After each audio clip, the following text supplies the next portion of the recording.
أهلا بكم.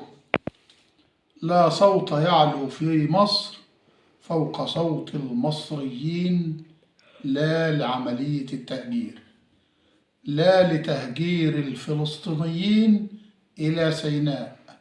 النهاردة في حالة في الشارع المصري، في حالة بين المواطنين المصريين، الكل النهاردة بيدعم الدولة المصرية، الكل النهاردة داعم للرئيس عبد الفتاح السيسي رئيس الجمهورية، الكل داعم للقوات المسلحة المصرية، لا للتهجير. كمل يا سيسي، انت وجيشك واحنا في ظهرك، ما تعبرش حد. النهاردة حال المصريين بيقول كده، تلف البلد في المقاهي، في الكافيهات، في مراكز الشباب، في كل مكان، الكل على قدم وساق خلف القيادة السياسية، الكل داعم للقوات المسلحة المصرية. النهاردة يا جماعة في حالة حب بين المصريين، حالة حب بين المصريين لرئيسهم وللقوات المسلحة المصرية.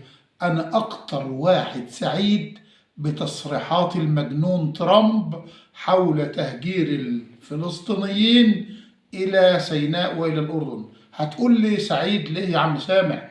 ده الراجل عاوز يطرد الفلسطينيين، عاوز يهجر الفلسطينيين، عاوز يجيبهم لمصر ويعمل عبء اقتصادي تاني على الدولة المصرية. هقول لك أنا أكتر واحد سعيد لأن تصريحات المجنون دي بينت النهاردة حب المصريين للوطن.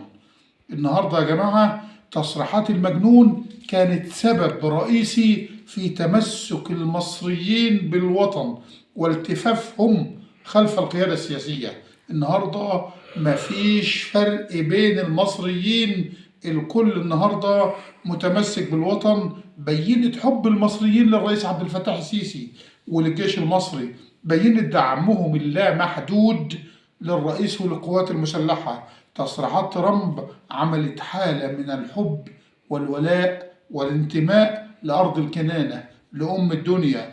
أغلى من الوطن عند المصريين مفيش، أغلى من الوطن عند المصريين مفيش. وحب المصريين للوطن وللقوات المسلحة المصرية ما بينتهيش.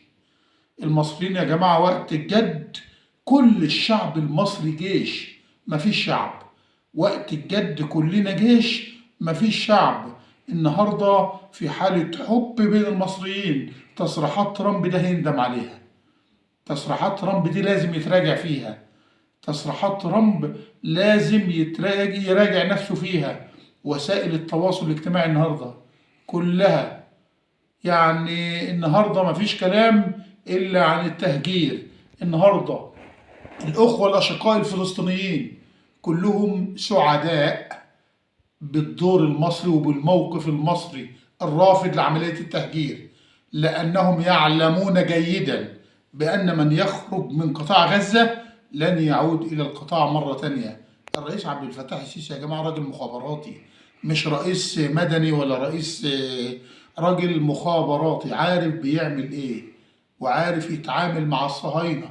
عجبني تصريح النهاردة من بعض الإخوان المتأسلمين، يعني هم اللي بيقولوا بقى، الإخوان المتأسلمين بيقولوا إيه؟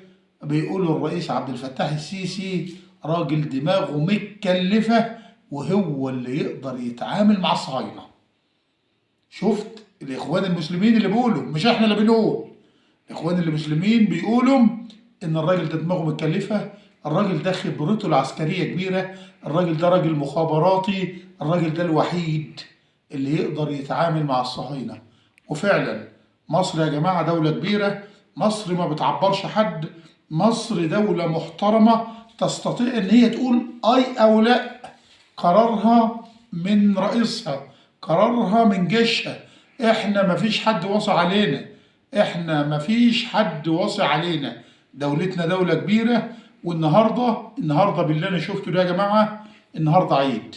هتقول لي عيد، هقول لك النهارده عيد وبكرة عيد وبعده عيد، وكل يوم يلتف الشعب المصري فيه خلف القيادة السياسية فهو لنا عيد. بنتمنى إن حالة الحب دي تستمر على طول. الرئيس عبد الفتاح السيسي يا جماعة في معظم لقاءاته قال جملة شهيرة بس احنا مش مركزين معاها. قال ايه؟ انا اتحدى العالم كله. الراجل بيقول اتحدى العالم كله، وطول ما ايدي في ايديكم يا مصريين مش معبر حد. طول ما ايد المصريين ايد واحدة، الراجل مش خايف من حد. طول ما ايد المصريين شعب وشرطة وجيش خلف القيادة السياسية، مفيش دولة في العالم تقدر تهز الكيان المصري. مصر يا جماعة دولة كبيرة، بنتمنى التوفيق للقيادة السياسية، بنتمنى التوفيق للجيش المصري، بنتمنى التوفيق للمخابرات العامة المصرية، وإن شاء الله منصورة يا بلادي.